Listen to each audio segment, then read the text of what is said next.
बॉलीवुड एक ऐसा शब्द जिसको किसी ज़माने में बड़े बड़े सपने सच करने की फैक्ट्री माना जाता था। आप ज़मीन से आसमान तक पहुंचने का इरादा रखते हैं तो मुंबई आ जाइए, मेहनत करिए और नाम कमा लीजिए। लेकिन कुछ मुट्ठी भर लोगों के लालच और पैसे की गर्मी ने आम आदमी के सपने उसके हाथों से दूर कर दिए। जैसे मानो बॉलीवुड का ऑक्सीजन उसके मुंह से छीन लिया गया और धीरे धीरे सांसें आना बंद हो गईं। आसान भाषा में बोलूँ तो चालाकी से किया गया एक सोचा समझा मर्डर जिसका कातिल कभी नजर तो नहीं आता, लेकिन यकीन मानिए मौत काफी दर्दनाक होती है। हेलो फ्रेंड्स, मैं हूं Diksha. Welcome to film Indian. हाजिर हूं आपके लिए लेकर एक स्पेशल वीडियो जिसमें बारी बारी फिल्म इंडस्ट्री के चालाक सीरियल किलर्स को बेनकाब करूंगी। कुछ ऐसे लोग जिन्होंने इंडियन सिनेमा के लेवल को जमीन में मिला दिया और फिल्म इंडस्ट्री की आत्मा को हजारों बंदूक की गोलियों से छलनी कर दिया। पहली कैटेगरी में आते हैं फिल्मों की आड़ में राजनीति की रोटियां सेकने वाले छुपा रुस्तम खिलाड़ी, जो रीजनल सिनेमा को हिंदी समझने वाली ऑडियंस तक ना पहुंचने देने की हर मुमकिन कोशिश करते हैं। अगर साउथ सिनेमा की कोई बड़ी फिल्म मजेदार कहानी और स्ट्रॉन्ग कंटेंट के दम पर हिंदी ऑडियंस को अपनी तरफ खींचती है तो सबसे पहले उसको हिंदी डबिंग से रोक दिया जाएगा। बाद में खुद उसके राइट्स खरीदकर सो कॉल्ड मशहूर सरनेम वाले एक्टर्स के साथ उसका हिंदी वर्जन तैयार किया जाएगा और भोली भाली ऑडियंस के सामने रीमेक बोलकर 100-200 करोड़ की कमाई कर ली जाती है। अगर कोई फिल्म इसके खिलाफ दूसरा रास्ता चुनने की हिम्मत करती है तो फिर पावर और कनेक्शन का इस्तेमाल करके उसको थिएटर्स तक पहुंचने ही नहीं दिया जाएगा। पहुंच गई तो उसको मुश्किल से पूरे शहर में 2-3 शोज नसीब होते हैं। 2019 के दिसंबर में बड़े बड़े स्टार वाली बॉलीवुड फिल्म्स रिलीज हुई थी। उसी महीने 27 दिसंबर को कन्नड़ा फिल्म अवानी श्रीमन नारायण को हिंदी में रिलीज होना था, लेकिन फिल्म आज तक 6 महीने बाद भी थिएटर्स तक नहीं पहुंच पाई। अरे साउथ की फिल्म आती तो भाईजान को 100 करोड़ कमाने का मौका कैसे मिलता?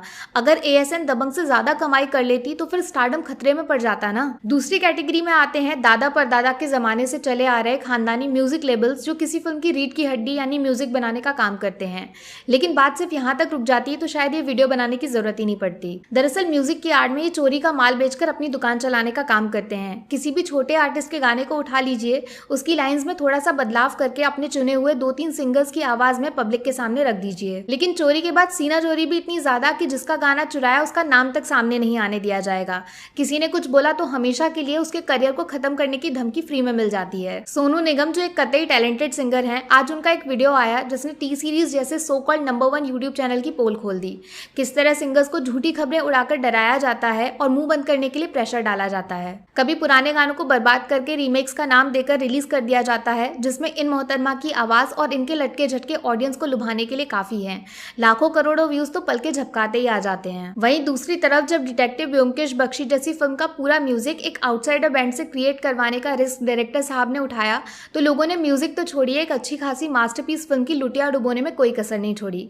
कैसा लगा खुद का सच सुनकर? तीसरी कैटेगरी में आते हैं आंखों पे काली पट्टी पहनने वाले प्रोड्यूसर्स, जो दुनिया में पैसे के अलावा किसी दूसरी चीज के दर्शन ही नहीं करना चाहते। फिर उसके लिए लोगों के शरीर को बेचना पड़े या फिर देश की आर्मी का मजाक उड़ाना, इनको उससे कोई फर्क नहीं पड़ता। जब कोई नया कलाकार फिल्म इंडस्ट्री में घुसने का शॉर्टकट तलाश करता है तो उसकी मंजिल कुछ ऐसे प्रोड्यूसर्स के ऑफिस होती हैं जो काम दिलाने के बहाने टीवी पर लाखों करोड़ों लोगों के सामने उनके शरीर की दुकान खोल देते हैं। या फिर उससे भी अच्छा किसी मशहूर अडल्ट स्टार को इंडियन सिनेमा में शामिल कर लीजिए जिसका एक्टिंग से दूर दूर तक कोई लेना देना नहीं है। इनको तो वैसे भी पैसे कमाने हैं और लोग रंग बिरंगी चीजों पर दिल खोलकर माल उड़ा ही देते हैं। चौथी कैटेगरी में आते हैं मोटी जेब वाले कुछ ऐसे लोग जो बॉलीवुड इंडस्ट्री का इस्तेमाल अपनी पर्सनल लाइफ में मजे ढूंढने के लिए करते हैं।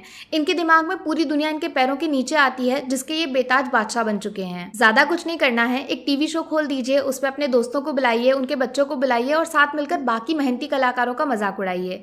उसको इंग्लिश नहीं आती है, उसके कपड़े कितने सस्ते हैं, वगैरह वगैरह। और कुछ लोग तो ऐसे भी हैं जो अपनी शक्ल बिना दिखाए ही दूसरे कलाकारों को कंट्रोल करके रियल लाइफ में चेस खेलने के शौकीन हैं। आसान भाषा में 2 मुंह वाला जहरीला सांप समझ लीजिए, जो भरोसे में लेकर आपको प्यार से डस लेता है। किस एक्टर से कौन सी फिल्म छीननी है, किसको सपने दिखाकर अपने झांसे में फंसाना है, किसका कॉन्ट्रैक्ट तोड़कर उसको बॉलीवुड से बॉयकॉट करना है। फिर शाम को पार्टी में उनकी मजबूरी के ऊपर चुटकुले भी तो सुनाने हैं। ये वही लोग हैं जिनको इंसान जब तक इनकी पहचान वाला नहीं होता है तो वो कीड़े मकोड़े जैसा लगता है। सपने टूटे तो टूटे, इनको उससे क्या। पांचवी कैटेगरी में आते हैं बेवकूफी में पीएचडी करने वाले महारथी, जो पैदा तो सितारे के घर हुए हैं लेकिन काम इनके 0 वॉट एलईडी बल्ब वाले हैं। वो कहावत सुनी है ना, खाली बर्तन सबसे ज्यादा आवाज करते हैं। बस मामला सेम टू सेम है। कल ही की तो बात है, सोनम कपूर ने एक पोस्ट डाला कि वो मानती हैं कि अपने पापा की वजह से इस मुकाम तक पहुंचना उनके लिए काफी आसान था, लेकिन उनके लिए ये कोई इंसल्ट नहीं बल्कि उनके पिछले जन्म के अच्छे कर्म है कि वो उस खानदान में पैदा हुई। तो मतलब इस लॉजिक से चलते हैं तो जो लोग गरीब घर में पैदा होते हैं उन्होंने पिछले जन्म में काफी सारे पाप किए होंगे।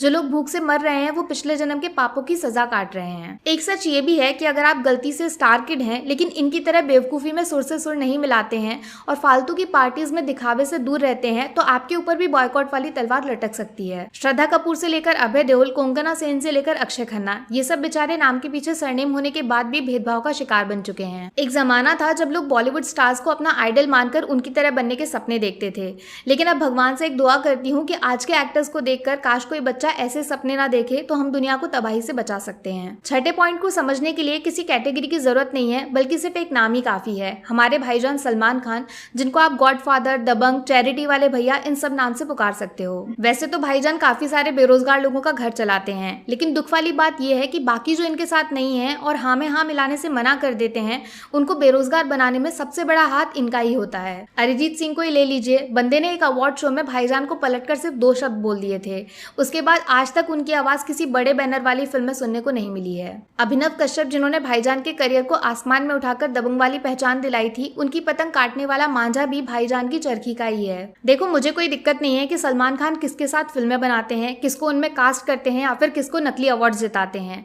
बात बस इतनी है कि दूसरों का हक छीनना गलत है। अगर आप किसी को पसंद नहीं करते हो तो दूसरों को उसके साथ काम करने दो, लेकिन जब आप कनेक्शंस का इस्तेमाल करके किसी एक्टर को दूसरी फिल्मों से बाहर करवाओगे तो फिर वो दिन बिल्कुल दूर नहीं है जब आपकी फिल्मों के थिएटर से लोग बिना बताए बाहर निकल जाएंगे। वैसे सलमान भाई की गाड़ी काफी ज्यादा इंटरेस्टिंग है। ये आम इंसानों की तरह रोड पर नहीं, फुटपाथ पर चलती है और गाड़ी को चलाने वाले ड्राइवर की तारीफ में तो शब्द खत्म हो जाएंगे। हिरन जैसा जानवर भी भाई से इतना प्यार करता है कि उनके इश्क में खुशी खुशी जान तक कुर्बान कर सकता है, और आप हैं कि ऐसे भले आदमी पे इल्जाम लगा रहे हैं। छी छी, शर्म करिए। और आखिरी कैटेगरी है 3 अक्षर से बना हुआ शब्द फैन। नहीं, वो छत पे लटकने वाला नहीं, बल्कि कुछ जुनूनी लोग जिनकी पूरी दुनिया एक नाम के इर्द गिर्द घूमती है, जिसके लिए भूखे पेट सोने से लेकर सांस लेना भी कुर्बान कर सकते हैं। एक कलाकार और उसको पसंद करने वाले फैन के बीच में दुनिया का सबसे पाक रिश्ता होता है, जिसमें कोई फायदा नुकसान या फिर लालच नहीं, सिर्फ प्यार और जज्बात भरे होते हैं। लेकिन दिक्कत आती है जब ये प्यार बेवकूफी, नफरत और पागलपन की शक्ल लेने लगता है। मान लीजिए आप भाईजान के कट्टर फैन हैं, तो फिर आपको रेस 3 ऑस्कर विनिंग फिल्म लगेगी। ट्विटर पे जाके उनके खिलाफ लिखने वाले लोगों को जान से मारने की धमकी भी दी जाएगी। और हाँ, इस वीडियो को बनाने के लिए मेरे कमेंट्स में गंदी गंदी गालियां लिखे बिना आप रह ही नहीं पाओगे। लिखी लिखिए, मैं सब पढ़ती हूँ। सच बोलूं, आपके प्यार, आपके जुनून से किसी को कोई लेना देना नहीं है। आप धूप में खड़े होकर उनके लिए लड़ाई लड़ रहे हैं और वो एसी में बैठकर किसी टैलेंटेड एक्टर को इंडस्ट्री से बाहर भगाने के तरीके तलाश कर रहे हैं। कहीं ना कहीं जब आप स्टारडम के चक्कर में घटिया से घटिया फिल्मों को जानबूझकर सपोर्ट करते हैं, उसकी वजह से बॉलीवुड में टैलेंट जैसा शब्द एक मजाक बनकर रह जाता है और आप अनजाने ही फिल्म इंडस्ट्री के सबसे बड़े कातिल बन जाते हो। लास्ट में बस इतना बोलूंगी, दिमाग के दरवाजे खोलिए और रिमोट कंट्रोल अपने हाथों में पकड़िए। जो अच्छा है उसके साथ खड़े होने का वक्त आ गया है और अनभक्ति की काली पट्टी फाड़कर फेंक दीजिए।